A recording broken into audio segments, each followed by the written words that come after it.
Hello everyone. Restaurant style dosa అంటే ఎవరికి ఇష్టం ఉండదండి. కానీ ఇంట్లోనే మనం సింపుల్గా క్రిస్పీ అండ్ క్రంచీ దోశ ఎలా చేయాలో చూసేద్దామా. సో ఇక్కడ మనకు కావాల్సింది మినపప్పు అండి. నేనైతే మినపప్పు 3/4 కప్ అంటే 3/4 కప్పు తీసుకున్నాను మినపప్పు. చూడండి, సో 3/4 కప్పు మినపప్పు కావాలి. అలాగే 2 కప్పులు అదే సైజ్ కప్పులతో 2 కప్పులు బియ్యం అండి. ఇది దోశలకు వేసుకునే బియ్యం అండి. సో నేను ఆ బియ్యం తీసుకున్నాను 2 కప్పులు. అలాగే శనగపప్పు, నేను డిస్ప్లేకి ఇక్కడ కప్ వాడాను కానీ 2 టేబుల్ స్పూన్లు సరిపోతుంది. అలాగే కందిపప్పు, ఇది కూడా 2 టేబుల్ స్పూన్లు సరిపోతుంది మనకి కందిపప్పు. సో 2 టేబుల్ స్పూన్లు కందిపప్పు కూడా మనం తీసుకోవాలి. అలాగే మెంతులు 1 టేబుల్ స్పూన్ సరిపోతుందండి. ఎక్కువ మెంతులు వేసుకున్నా కూడా మనకి ఏంటంటే చేదు వచ్చేస్తుంది. సో జస్ట్ 1 టేబుల్ స్పూన్ సరిపోతుంది. అలాగే 3/4 కప్పు అటుకులు అండి.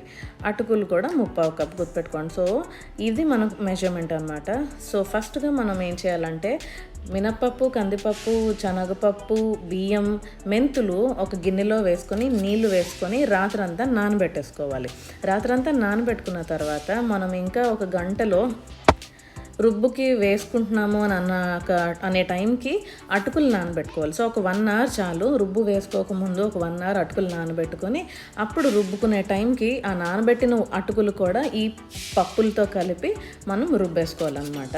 రుబ్బుకున్న తర్వాత మళ్ళీ ఆ పిండిని మనము కనీసం 6 గంటలు దాన్ని పులవనివ్వాలి, ఫర్మెంటేషన్ అవ్వాలి. సో 6 to 8 hours మళ్ళీ దాన్ని ఫర్మెంట్ చేయాలన్నమాట. సో రాత్రి నానబెట్టుకున్నాం, పొద్దున్న రుబ్బు వేసుకున్నాం, మళ్ళీ సాయంత్రం వరకు మనం అలాగే దాన్ని ఉంచేస్తే చక్కగా పులుస్తుందండి. పులిసిన తర్వాత అప్పుడు మనం అందులో సాల్ట్ వేసుకొని చక్కగా అవసరమైతే కొంచెం నీళ్ళు. సో మీరు ముందు గట్టిగానే మీరు పిండి అనేది రుబ్బుకోవాలన్నమాట. ఎక్కువ నీరుగా వాటరీగా చేసుకోకూడదు. సో చూడండి, ఇలాగా చక్కగా ఫర్మెంటేషన్ అయిన తర్వాత ఇలాగా క్రీమీగా థిక్గా వస్తుందన్నమాట మన దోశ పిండి. సో ఇలా మనం చేసుకునేటట్టయితే మనకి దోశలు సేమ్ హోటల్ స్టైల్లో ఎలా అయితే ఆ పులిసిన స్మెల్ అలాగే ఆ బటరీ ఫ్లేవర్ వస్తుందో సేమ్ అదే టేస్ట్ వస్తుంది. సో మనం ఫస్ట్గా ఇక్కడ మనం పెనం వేడి చేసుకోవాలి. పెనం వేడిగానే ఉండాలండి. వేడి మీదే మనం దోశలు వేసుకోవాలి.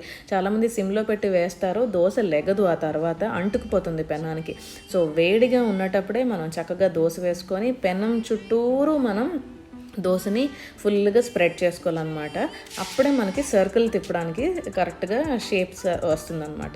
సో 1 సైడ్ మనం ఆయిల్ వేసుకున్న తర్వాత చక్కగా ఇలా దోశలు వేసిన తర్వాత చక్కగా మనం రోల్ చేసుకొని ఇంకేముందండి, ఈ క్రిస్పీ అండ్ క్రంచీ దోశని మీ ఫేవరెట్ చట్నీతో, కొబ్బరి చట్నీయో లేదా టొమాటో చట్నీయో, ఎనీథింగ్ ఆఫ్ యువర్ చాయిస్ మీరు సర్వ్ చేసుకుంటే అద్దరిపోయే restaurant style crispy and crunchy dosa మన టేబుల్ మీదే ఉంటుంది.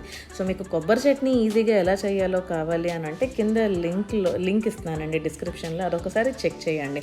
సో ఇంకా లేట్ ఎందుకండి, అటు కొబ్బరి చట్నీ ఉంది, ఇటు ఈ రెసిపీ కూడా ఉంది. 2 ట్రై చేయండి, ఎలా వచ్చిందో చెప్పండి. Bye bye.